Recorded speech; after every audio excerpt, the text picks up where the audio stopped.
کہا نا پیسے مل جائیں گے تو مطلب ہے مل جائیں گے، بار بار فون کر کے بے اعتباری کا اظہار کیوں کرتے ہو؟ بیٹھک کے دروازے کے باہر کھڑی سجل نے شکیل کی آواز سنی تو دستک کے لیے اٹھا، اس کا ہاتھ رک گیا۔ شکیل کے الفاظ سے اسے اندازہ ہو گیا تھا کہ وہ فون پر کسی کاروباری گفتگو میں مصروف ہے، اس لیے تذبذب کا شکار ہو گئی تھی کہ دستک دے کر ان کی مصروفیت میں مخل ہو یا نہیں۔ کچھ دنوں میں پیسوں کا انتظام ہو جائے گا، لیکن تم بھی اپنا وعدہ یاد رکھنا، اگر ہمیں کوئی نقصان پہنچا تو پھر بات دور تک چلی جائے گی۔ دروازے پر اس کی موجودگی سے بے خبر وہ موبائل کان سے لگائے گفتگو میں منہمک تھے۔ ان کے انہماک اور لہجے کی سنجیدگی کو دیکھتے ہوئے اسے مخل ہونا مزید مشکل لگا، لیکن مسئلہ یہ تھا کہ وہ جس پریشانی سے گزر رہی تھی اس کے سامنے ہر بڑی سے بڑی غیر اہم تھی۔ اکلوتا بھائی جس کے لیے وہ ماں بہنیں دن رات دعا گو رہتی تھیں، ایسی مشکل میں پھنسا ہوا تھا کہ دل کو کسی طور چین نہیں آتا تھا۔ اب بھی وہ شکیل سے عالم شاہ کے سلسلے میں ہی بات کرنے آئی تھی۔ معزز سامعین حضرات، آپ دیکھ رہے ہیں اردو داستان اور آپ کی خدمت میں پیش کی جا رہی ہے اردو کہانی انتقام، قسط نمبر 79۔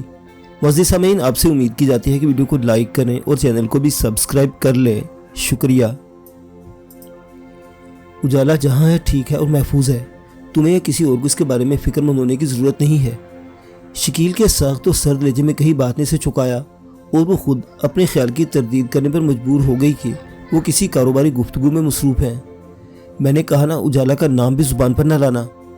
دوسری طرف سے جانے کیا کہا گیا تھا کہ ان کا لہجہ پہلے سے بھی زیادہ سخت ہو گیا تھا۔ وہ اپنی جگہ حیران کھڑی، کوئی بھی اندازہ لگانے سے قاصر تھی۔ اسے اجالا کے بارے میں یہی معلوم تھا کہ اسے حالات کے پیش نظر شکیل نے اپنے کسی دوست کے گھر بھجوا دیا تھا۔ ان کا خیال تھا کہ ان حالات میں جوان کنواری لڑکی کا منظر پر نہ ہونا ہی بہتر تھا۔ تم یہاں کھڑی کس کی ٹو لے رہی ہو؟ کیا ماں باپ نے سکھایا نہیں کہ چھپ چھپ کر کسی کی باتیں سننا بری عادت ہے؟ تیز چپتی ہوئی آواز پر وہ بری طرح چونک کر پلٹی تو سامنے نسرین بھابھی کو کھڑے دیکھ کر گڑبڑا گئی۔ وہ ہاتھوں میں چائے کے لوازمات سجائے ٹرے تھامے کھڑی بڑی کاٹدار نظروں سے اسے دیکھ رہی تھی۔ ایسی کوئی بات نہیں بھابھی، مجھے شکیل بھائی سے کچھ بات کرنا تھی، لیکن وہ فون پر مصروف تھے تو میں باہر ہی رک گئی۔ جھیپے میں انداز میں اپنی صفائی پیش کرتے ہوئے اندر سے شرمندہ بھی تھی، قصدن نہ صحیح، لیکن شکیل کی لاعلمی میں ان کی گفتگو سننے کی غلطی تو اس سے بہرحال سرزد ہو گئی تھی۔ اچھے گھرانوں کی بہو بیٹیاں سسر اور جیٹھ وغیرہ سے فاصلہ رکھ کر رہتی ہیں، لیکن تم عجیب ہو کہ جب دیکھو شکیل سے بات کرنے پہنچی ہوئی ہوتی ہو۔ اس کی وضاحت کو خاطر میں لائے بغیر انہوں نے ایک اور تیر چلایا۔ آپ جانتی ہیں بھابھی کہ میں ادا سائی کے لیے پریشان ہوں، اس لیے بار بار شکیل بھائی سے بات کرنے آتی ہوں۔ ویسے بھی وہ میرے لیے غیر نہیں، میرے چچا زاد بھائی ہیں جنہیں میں بڑے بھائی کا درجہ دیتی ہوں۔ نسرین کے الفاظ ایسے نہیں تھے کہ وہ انہیں خاموشی سے سہ جاتی، چنانچہ نرم لیکن مضبوط لہجے میں نے جواب دیا، یہ ایک اور مصیبت ہمارے سر پڑ گئی ہے۔ کسے معلوم تھا کہ ابا جی پاکستان سے مہمان نہیں مصیبت بلا رہے ہیں، اچھے بھلے خوشیوں کے گھر کو برباد کر کے رکھ دیا ہے۔ وہ تیز لہجے میں بولی اور اپنی بیوی ہونے کا استحقاق استعمال کرتے ہوئے دروازہ دھکیل کر مزے سے کمرے میں داخل ہو گئی۔ ان کی گفتگو سے صدمے مبتلا وہ اپنی جگہ سے ہل بھی نہیں سکی۔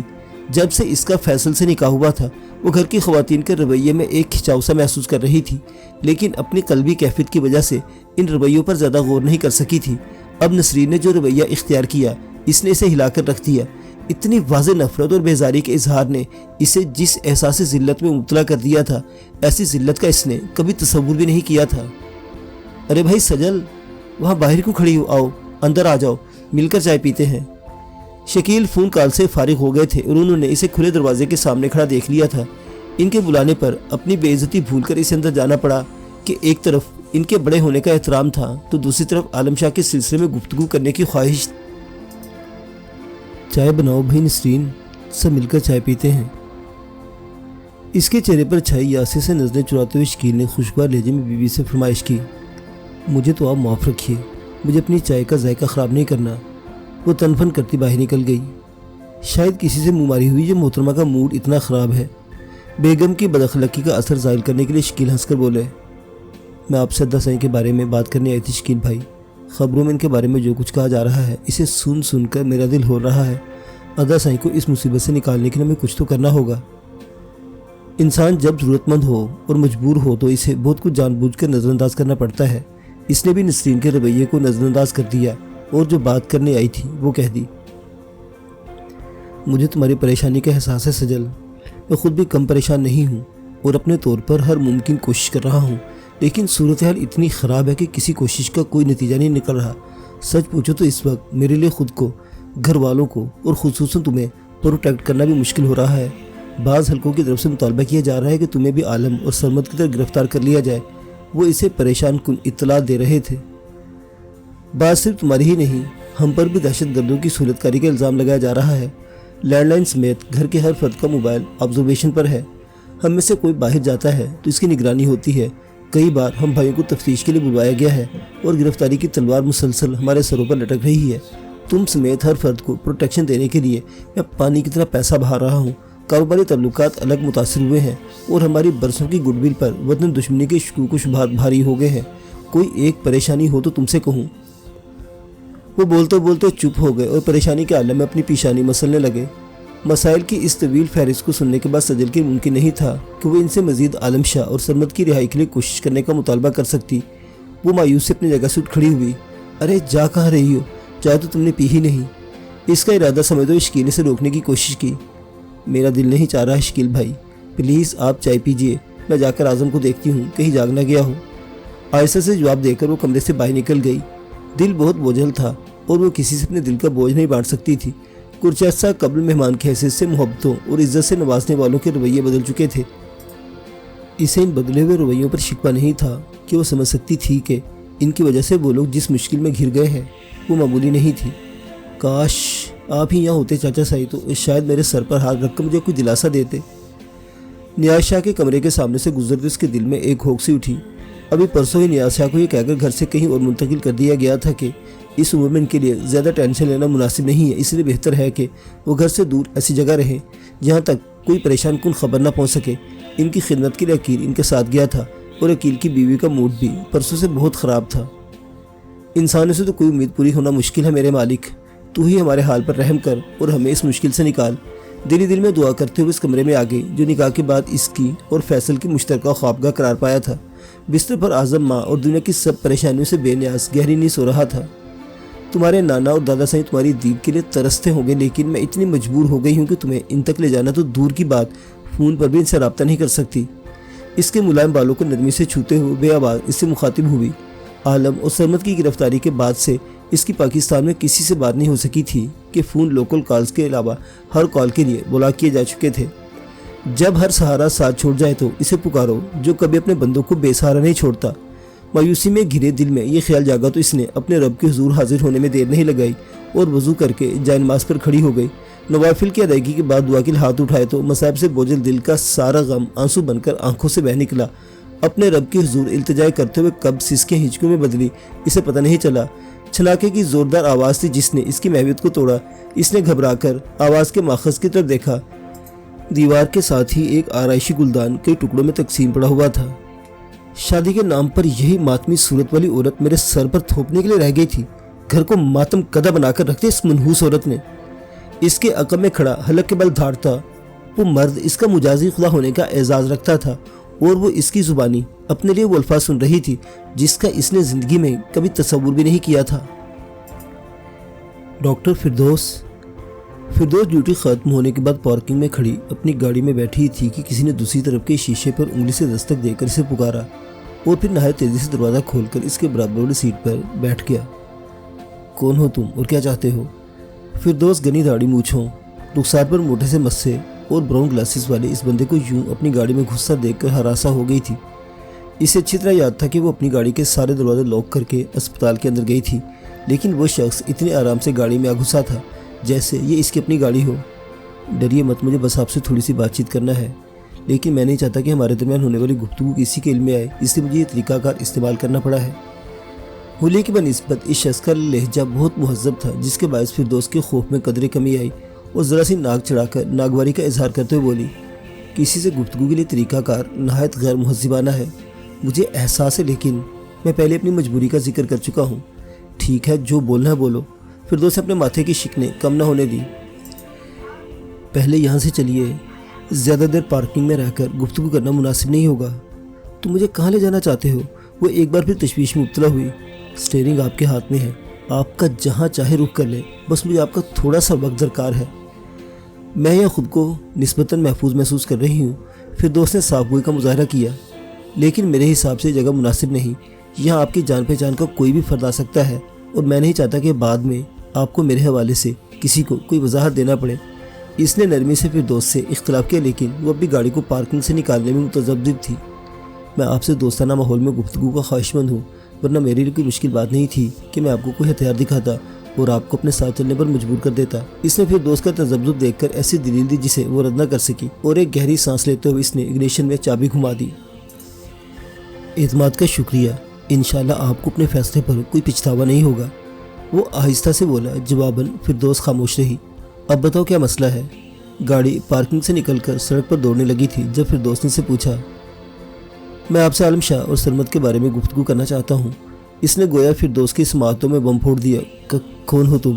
اس نے رخ موڑ کر اس کا چہرہ کھوجنے کی کوشش کی۔ میں دوست ہوں اور عالم سمیت آپ سب کا خیر خواہ ہوں، اس لیے میں نے اس ملاقات کو خفیہ رکھنے کی کوشش کی ہے۔ مجھے معلوم ہے کہ ذرا سی بے احتیاطی کی صورت میں آپ کی فیملی کے لیے مسائل کھڑے ہو جائیں گے، اس لیے اسے تسلی دینے کی کوشش کی۔ میں کیسے مان لوں؟ ہو سکتا ہے تمہارا کسی خفیہ ادارے سے تعلق ہو اور تم مجھے ٹریپ کرنے کی کوشش کر رہے ہو۔ عالم کا نام سننے کے بعد وہ بھڑکی ہوئی سی دکھائی دے رہی تھی۔ میرے خیال میں آپ کے ہاں کے ادارے اس طرح کام نہیں کرتے۔ یہاں کے خفیہ اداروں کو اگر آپ سے کچھ معلوم کرنا ہوتا تو سیدھے آپ کو اریسٹ کرتے اور اپنے کسی ٹارچر سیل میں آپ سے سب کچھ معلوم کر لیتے۔ اس کا لہجہ خود بخود تنزیہ ہو گیا۔ یعنی تمہارا تعلق بھارت سے نہیں ہے؟ کون ہو تم؟ کیا پاکستانی؟ فردوس ذہین عورت اس لیے اس کے الفاظ سے اس کے بارے میں اندازہ قائم کرنے میں دیر نہیں لگائی۔ جی ہاں، میں پاکستانی ہوں اور عالم میرا دوست ہے۔ میں نے ٹی وی پر اس کی گرفتاری کی خبر دیکھی تو رہ نہیں سکا، اس کے بارے میں معلومات حاصل کرتے کرتے آپ تک پہنچ گیا۔ اس نے اعتراف کرنے میں دیر نہیں لگائی۔ میں ہی کیوں؟ تم فیملی کے کسی مرد سے رابطہ کر سکتے تھے۔ فردوس نے گاڑی ایک پبلک پارک کے قریب روک لی اور تجسس سے اس کی طرف دیکھا۔ میری معلومات کے مطابق فیملی میں آپ ایک ایسی فرد ہیں جو عالم کے بارے میں مثبت رائے رکھتی ہیں، اس لیے مجھے امید ہے کہ میں آپ سے اس کے خیالات کے متعلق قطعی غیر متعصبانہ معلومات حاصل کر سکوں گا۔ تمہاری اتنی گہری معلومات کو دیکھتے ہوئے مجھے شک ہے کہ تم کوئی عام پاکستانی نہیں ہو۔ فردوس نے اس کے چہرے کو ٹٹولا۔ تھوڑی دیر کے بعد اس کا اعتماد مکمل طور پر بحال ہو چکا تھا اور وہ بے خوف ہو کر اس سے گفتگو کر رہی تھی۔ کسی حد تک آپ کا اندازہ درست ہے، لیکن میں پہلے ہی واضح کر دوں کہ میرا پاکستان کے کسی خفیہ ادارے سے تعلق نہیں، اور نہ ہی عالم ایسا انسان ہے جس قسم کا شک اس پر کیا جا رہا ہے۔ تم عالم کے بارے میں کیا جاننا چاہتے ہو؟ فردوس نے اپنی نظریں مستقل اس کے چہرے پر جمائی ہوئی تھی۔ کچھ ایسا نہیں جو آپ کے لیے پریشانی کا سبب بنے، میں بس اتنا چاہتا ہوں کہ آپ عالم کی یہاں آمد سے لے کر اب تک کے تمام حالات و واقعات بلا کم و کاست میرے گوش گزار دیں۔ ان واقعات سے نتائج اخذ کرنا میری اپنی ذمہ داری ہوگی۔ اس نے سنجیدگی سے مطالبہ کیا۔ اس بار فردوس نے بنا کوئی سوال کیے حالات سے آگاہ کرنا شروع کر دیا۔ یہ تقریباً وہی معلومات تھی جو اسے کالے خان کے ذریعے پہلے مل چکی تھی، پھر بھی وہ پوری توجہ سے فردوس کا ہر لفظ سن رہا تھا۔ ان حالات کے بعد آپ کا خاندان تو بہت مشکل میں پڑ گیا ہوگا۔ میرا مطلب ہے پولیس اور خفیہ اداروں کے لوگوں نے تو آپ کا ناطقہ بند کر رکھا ہوگا۔ سن کر اس نے تبصرہ کیا۔ تھوڑی بہت پریشانی تو، لیکن شکیل بھائی سب کچھ بہت اچھے سے ہینڈل کر رہے ہیں، اس لیے گھر کے دیگر افراد کو زیادہ پریشانی نہیں اٹھانا پڑ رہی۔ کیا عالم کی بہن کو بھی نہیں؟ مجھے حیرت ہے کہ انہیں اب تک گرفتار کیوں نہیں کیا گیا۔ ذہن میں چبھتا سوال لبوں پر آ گیا۔ سجل کی بات کر رہے ہو؟ اسے کسی مسئلے سے بچانے کے لیے تو اس کا فیصل سے نکاح کیا گیا ہے۔ اس کے دل میں کوئی شک و شبہ تھا بھی تو فردوس کی زبان سے سجل کا نام سن کر دور ہو گیا۔ سجل تو پہلے ہی شادی شدہ تھی نا۔ ان کے کزن معظم شاہ ان کے شوہر تھے۔ وہ سجل کے حوالے سے اپنے تجسس پر قابو نہ رکھ سکا اور سوال کر بیٹھا۔ لگتا ہے تم بہت عرصے بعد ان لوگوں سے رابطے میں نہیں ہو، اس لیے تمہیں معلوم نہیں کہ سجل کا شوہر معظم شاہ قتل ہو گیا تھا۔ عالم کی ہندوستان آمد کا مقصد بھی یہی تھا کہ ماحول بدلے گا اور یہ سجل شادی کے ہنگاموں میں مصروف ہوگی تو اس کا دل بہل جائے گا اور وہ خود پر بیتنے والے حادثے کے اثر سے نکل آئے گی، لیکن یہاں آ کر تو بیچاری اور مشکل میں پڑ گئی۔ فردوس کے لہجے میں حقیقی افسوس تھا۔ کیا آپ کے دیور فیصل نے اس نکاح کو قبول کر لیا؟ میرا مطلب ہے کہ اس کی کہیں اور شادی ہو رہی تھی تو ظاہر ہے اس کا انٹرسٹ بھی اس لڑکی میں ہوگا۔ سجل کے بارے میں سوال کرتے سے جھجک محسوس ہو رہی تھی، لیکن جن غیر معمولی حالات میں اس کا نکاح ہوا تھا وہ اس کی طرف سے مطمئن نہیں تھا۔ سویرا سے فیصل کی پسند کی شادی ہو رہی تھی، لیکن شاید شکیل بھائی کے مجبور کرنے پر اسے سجل سے نکاح کے لیے ہاں کرنا پڑی۔ وہ مزاج کا تھوڑا تیز ہے اور اسے فیصلے سے دھچکا بھی پہنچا، لیکن مجھے امید ہے کہ وہ جلد سجل کے ساتھ ایڈجسٹ کر جائے گا۔ وہ اتنی پیاری ہے کہ کسی کے لیے زیادہ دیر تک اسے نظر انداز کرنا ناممکن ہے۔ اس بار فردوس نے ذرا رک کر اس سوچے ہوئے جواب دیا۔ مطلب ابھی فیصل کی طرف سے نظر انداز کیا جا رہا ہے۔ اس نے ساری گفتگو میں سے وہ بات پکڑ لی جس نے سب سے زیادہ تکلیف دی تھی۔ سجل نے تو کچھ نہیں کہا، لیکن میرا اندازہ ہے کہ وہ بیچاری اپنے بھائی کو لے کر بہت پریشان ہے۔ اوپر سے फिरदौस ने यकदम अपनी जुबान रोक ली। ऊपर से क्या, फौरन इसके कान खड़े हो गए। बस वैसे ही तुम हम मशरकी ख़वातीन का मेंटल लेवल तो जानते हो। ज़रा कहीं कुछ हो जाए तो सबसे पहले औरत ज़ात को ही तनकीद का निशाना बना लेते हैं। हमारे यहाँ भी मौजूदा हालात का नज़ला सजल पर गिर रहा है। फिरदौस ने झींपे अंदाज में इसे बताया। वो पढ़ी लिखी बाशूर औरत थी जिसे सजल से हमदर्दी भी थी, लेकिन शकील की बीवी नसरीन के बड़े होने के एहतराम में इसे इनके सामने खामोश रहना पड़ता था। और यह मसला ये भी था कि घर की दीगर ख़वातीन भी नसरीन की हमनवा बनी हुई थी, इसलिए इनकी पोजीशन मज़ीद मजबूत हो गई थी। लेकिन ये तो नाइंसाफ़ी है। इसे सुनकर गुस्सा आने लगा। है तो सही, पर कोई नई बात भी तो नहीं। हमारे माशरे में अमूमन कमज़ोर पर ही अपना गुस्सा निकाला जाता है। आप औरतें सास नंदे बनकर इतनी जालिम क्यों हो जाती हैं? वो झुंझुलाया। कोई मैन्युफैक्चरिंग फॉल्ट है शायद। फिरदौस इसकी झुंझुलाहट पर हंसती, फिर संजीदा होकर बोली, यहाँ सास नंदों का मसला नहीं है। सास हमारी फौत हो चुकी है और जो एक कुंवारी नंद रह गई है इसे भी शकील भाई ने हिफाजत के ख्याल से कहीं और भिजवा दिया है। सजल इस वक्त दरअसल जिठानियों के नरगे में फंसी हुई है। आप इन ख़वातीन को समझाने की कोशिश करें कि वो अपना रवैया बदल लें। इसने अपने गुस्से को दबाते फिर दोस्त से दरख्वास्त की, कोशिश करके देख लूँगी, लेकिन तुम बताओ कि तुम अपने मुसीबत ज़्यादा दोस्त से ज़्यादा इसकी बहन की फ़िक्र में क्यों मुब्तला हो गए हो? फिर दोस्त ने भूमि उचकाकर इससे पूछा तो वो गड़बड़ा गया और सफाई पेश करने के अंदाज में बोला, मैं तो आलम की वजह से ही कह रहा हूँ। इसे अपनी बहनों से बहुत मोहब्बत है। अगर इसे पता चला कि आपके यहाँ सजल के साथ बदसलूकी की जा रही है तो इसे बहुत दुख होगा। अच्छी बात है, दोस्तों की बहनें भी अपनी बहनों जैसी होती हैं। तुम्हारा सजल की फिक्रमंद होना बनता है। बज़ाहिर संजीदा लहजे में बोलती फिर दोस्त की आंखों में ऐसी शोखी थी जैसे किसी शरीर बच्चे ने अपने किसी बड़े को इसकी गलती पर ऐन मौका पर पकड़ लिया हो। मुझे आलम की रिहाई के लिए जो कुछ हो सका करूँगा। हो सकता है मुझे दोबारा आपसे रब्ता करने की ज़रूरत पेश आए। फिर दोस्त इसके अंदाज से ज़्यादा ज़हीन थी, चुनांचे इसे मज़ीद कोई वजाहत देने के बजाय इसने गुफ्तगू का मौजू ही बदल देना मुनासिब समझा। अच्छी बात है, अगर मैं इस सिलसिले में तुम्हारी कोई मदद कर सकी तो मुझे खुशी होगी। वो भी संजीदा हो गई। आपका मोबाइल नंबर है मेरे पास। आइंदा मुलाकात की ज़रूरत पेश आई तो बस एक लफ्ज़ मीटिंग लिख कर भेज दूँगा। आप इसी जगह चली आइएगा ताकि मुझे दोबारा आपको अगवा करने की ज़रूरत न पड़े। फिर दोस्त के बेतकल्लुफ़ अंदाज की वजह से वो भी इससे बहुत खुलकर बात कर रहा था। मैं तुम्हारी कामयाबी की ख्वाहिशमंद हूँ, लेकिन तुम्हें बताना चाहती हूँ कि आलम को आज़ाद करवाना कोई आसान काम नहीं है। अगर यहाँ तुम्हारे पास वसाइल की कमी है तो मेरा मशवरा किस काम में हाथ मत डालो, मारे जाओगे। बहुत खुलूस से इसे मशवरा देते हुए फिर दोस्त का शौक़ व शंग अंदाज बिल्कुल गुम हो चुका था। वो जो गाड़ी से उतरने के लिए हैंडल पर हाथ रख चुका था थमसा गया। फिर इसकी आंखों में आंखें डालकर बोला, मेरा ईमान है कि अगर आप सच और हक का साथ दें तो वसाइल अल्लाह खुद पैदा करता है। फिर दोस्त इसका जवाब सुनकर साकित सी बैठी रह गई। अल्लाह हाफिज़। इसने गाड़ी का दरवाज़ा खोलकर एक पैर बाहर रखा। सुनो, फिर दोस्त ने इसे पीछे से पुकारा, अगर मैं तुमसे रब्ता करना चाहूँ तो कैसे करूँ? इसके पलटकर देखने पर इसने मुज़रिब लहजे में पूछा, अगर कभी ऐसा करना बहुत ज़रूरी समझे तो अपनी विंड स्क्रीन पर बाईं जानिब इंडिया के झंडे का स्टिकर चिपका दीजिएगा। मैं खुद आपसे रब्ता कर लूँगा। वो जवाब देकर नीचे उतर गया। फिर दोस्त एक पल के लिए इसकी जानिब देखती रही, फिर गाड़ी स्टार्ट करके आगे बढ़ा ले गई। इसकी गाड़ी नज़रों से ओझल होते ही एक गाड़ी इसके करीब आकर रुकी और फ्रंट सीट वाला दरवाज़ा खुला। वो खुले दरवाजे के अंदर बैठ गया। कुछ काम बना। ड्राइविंग सीट पर विराजमान काले खान ने गाड़ी आगे बढ़ाते हुए से पूछा, एक काम करो काले खान, नियाज शाह के घर में काम करने वाले किसी मुलाजमा को इस्तेमाल करके घर के अंदरूनी हालात जानने की कोशिश करो। ख़ास तौर पर ये जानने की कोशिश करना है कि वहाँ आलम शाह की बहन से इसके शोहर और दीगर घर वालों का कैसा सलूक है। वो नहीं जानता था कि वो सजल के घरेलू हालात में बेहतरी के लिए कुछ कर भी सकता है या नहीं, फिर भी इसके बारे में जानने का ख्वाहिशमंद था। नो प्रॉब्लम, हो जाएगा ये काम। काले खान ने भरपूर एतमाद से जवाब दिया तो वो पुरसोच अंदाज में अपनी दाढ़ी पर हाथ फेरने लगा। दाढ़ी मूंछों की मदद से हुलिया तब्दील करके बाहर निकलने का आइडिया काले खान का ही था और इसने ये सब इतनी मुहारत से किया था कि माज ने खुद को 80% तक बदला हुआ महसूस किया था। इसे यकीन था कि इस हुलिये में किसी करीबी जानने वाले के सिवा इसे कोई शनाख्त नहीं कर सकता।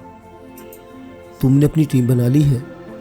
वो एक औस दर्जे का रेस्टोरेंट था जिसमें सोनिया सुभाष के साथ मेज़ के एक तरफ बैठी हुई थी। इस वक्त इसके बालों की रंगत स्याह थी। बालों में बीच की मांग निकालकर इन्हें जूड़े की शक्ल में बांधा गया था और मांग में सिंदूर भरा था। इसने अपने खूबसूरत जिस्म के गिर्द सिल्क की गुलाबी साड़ी लपेट रखी थी। कानों और गले के अलावा हाथों में भी तलाई जेवरात पहने हुए थी। माथे पर चमकती बिंदिया और शौक मेकअप के साथ इसे इस हुलिये में देखने वाला कोई भी शख्स इसके नई नवेली दुल्हन होने का अंदाज़ा लगा सकता था और अंदाजे की तकवीर देने को टू पीस सूट में मलबूस सुभाष इसके साथ मौजूद था। टीम तैयार है मैडम, और एक्शन के लिए सिर्फ आपके इशारे का इंतज़ार है। मेज़ की दूसरी तरफ बैठे कपल में से एक मर्द ने से जवाब दिया। वो कपल भी अच्छी तरह ड्रेसअप में था और मेज़ पर सजे लवाजमात के बाइस ऐसा लग रहा था कि इस कपल की तरफ से इस नौबहतर जोड़े की दावत की जा रही है। कितने लोग हैं? पनीर का टुकड़ा कांटे की मदद से नज़ाकत से मुंह में रखते हुए सोने ने सवाल किया। 8 अफराद की टीम है। उम्र 17 से 22 साल के दरमियान है। सारे के सारे मुसलमान ख़ानदानों से ताल्लुक़ रखने वाले देहाती बैकग्राउंड के लड़के हैं। किसी की बैग पर कोई ऐसा शख्स मौजूद नहीं जो बाद में इनके लिए आवाज़ उठा सके। इस बार ज़रा तफसीली जवाब दिया गया। गुड।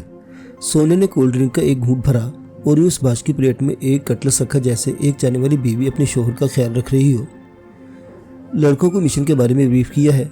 इसके चेहरे के तासुरात और अंदाज़े गुफ्तगू को देखकर कोई सोच नहीं सकता था कि इस मेज़ पर किस नोयत की गुफ्तगू हो रही है। मिलने वाली इंस्ट्रक्शन के मुताबिक वो सब बहुत एक्साइटेड हैं कि एक बड़ा काम करने जा रहे हैं। किसी के स्लिप होने का तो डर नहीं, बिल्कुल नहीं। बहुत चुनकर लड़के सिलेक्ट किए हैं मैंने। शहादत का शदीद शौक रखते हैं, जान दे देंगे लेकिन काम से पीछे नहीं हटेंगे। दूसरी तरफ से भरपूर तसल्ली दी गई। गुड। मुझे ऐसे ही सरधड़ की बाजी लगाने वाली सिचुएशन चाहिए। जब तक ऐसा नहीं होगा ड्रामे में हकीकत का रंग नहीं आएगा। वो सुनकर खुशगवार अंदाज में मुस्कुराई। सुभाष ने भी इसकी मुस्कुराहट में इसका साथ दिया और अपने सामने बैठे औरत से बोला, आपकी दावत लाजवाब है भाभी जी, लेकिन मैं चैलेंज करता हूँ आप एक बार पदमनी के हाथ का खाना खा लेंगी तो उंगलियाँ चाटती रह जाएंगी। बोल तो इसने सोने की तरफ आशिकाना नजरों से भी देखा था। मेज़ के करीब से गुजरता वेटर इस जुमले को सुनकर ज़ेरेला मुस्कुराया। इसका तजर्बा था कि नए शादीशुदा मर्द इस तरह अपने बीवी पर फरिफ्ता होते हैं। जो कुछ होगा इतना परफेक्ट होगा कि कोई ड्रामे का शक नहीं कर सकेगा। बस आप इस चीज़ को श्योर बनाइएगा कि इनमें से एक भी लड़का बचने ना पाए। इस बार औरत ने गुफ्तगू में हिस्सा डाला और वेटर के दूर निकल जाने पर आहिस्ता से बोली, डोंट वरी, ऐसा ही होगा। इन लड़कों का बच निकलना किसी के मुफाद में नहीं है। सोने ने सी यकीनदहानी करवाई। इसके बाद मजीद चंद उमूर पर गुफ्तगू के बाद इस मुलाकात को बर्खास्त कर दिया गया। दोनों जोड़े एक दूसरे से अलविदाई मुसाफिया करके बाहर की तरफ बढ़े। इन दोनों को एक पल के लिए भी नजरों से ओझल नहीं होने देना है। अगर अपने कीमती आदमी की जाने बचाने का मसला न होता तो मैं कभी थर्ड पार्टी को हायर न करती। गाड़ी की तरफ जाते हुए सोनिया ने सुभाष को हिदायत दी, चिंता न करें मैडम, इनका पल पल मॉनिटर हो रहा है। मगर क्या? इसने तेज नजरों से सुभाष को घूरा। पहले तो प्लान कुछ और था ना।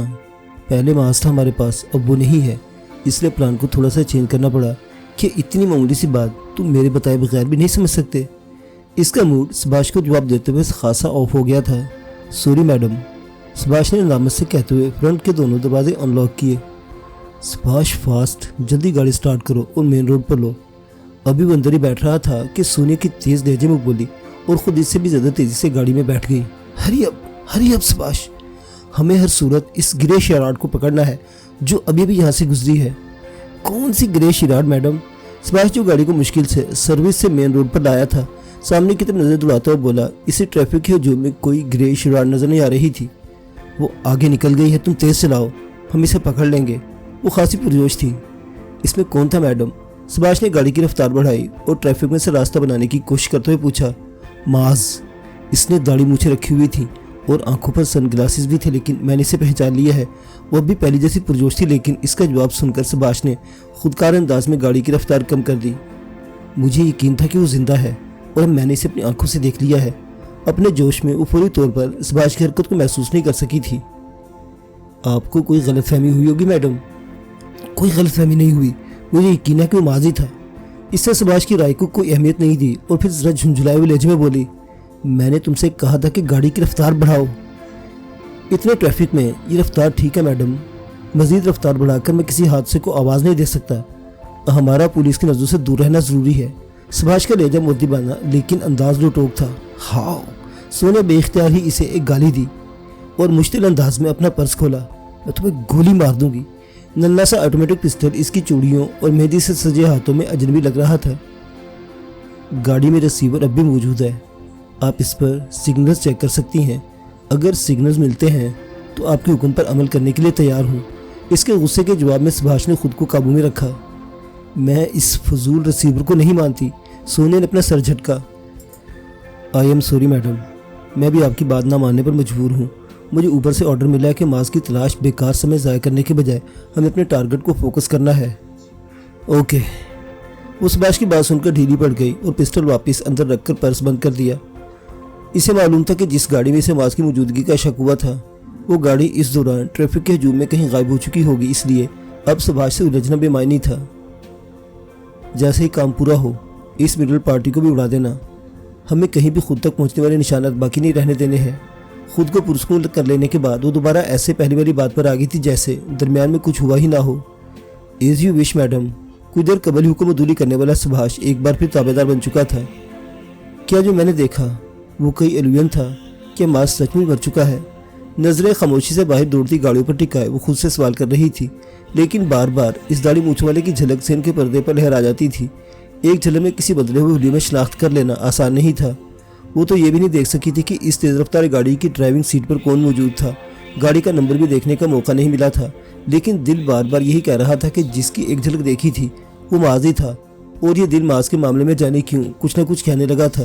اس کی زندگی میں بھلا دل کی باتیں سننے کی کہاں گنجائش نکلتی تھی۔ معزز سامعین حضرات، یہ داستان ابھی جاری ہے، بقیہ واقعات اگلی قسط میں دیکھتے رہیے اردو داستان۔ اللہ حافظ۔